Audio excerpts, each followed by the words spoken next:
Hi everybody, welcome back to Dana of All Trades.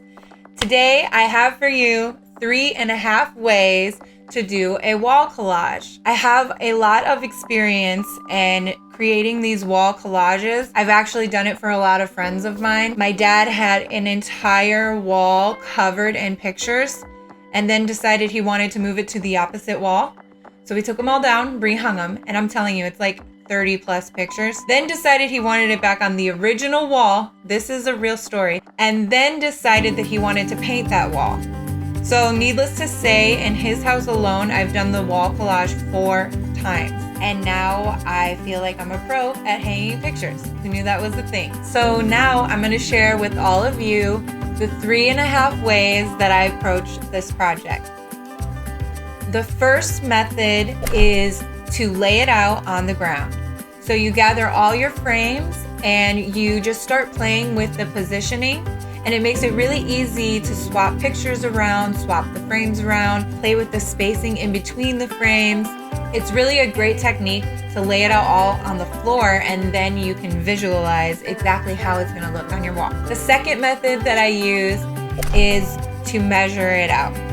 So I use this method specifically when I'm hanging a bunch of frames or a bunch of artwork that is the exact size. So we have this wall collage downstairs in our house, and it's 20 frames and they're all gonna be exactly spaced out. So I picked a point on the wall where I want the center frame to be.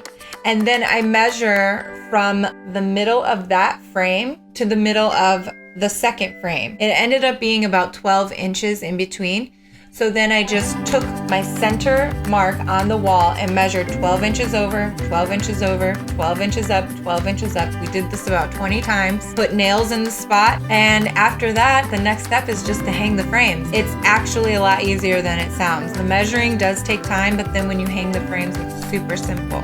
Third technique I use is to wing it. And this is a technique that I use more often than not.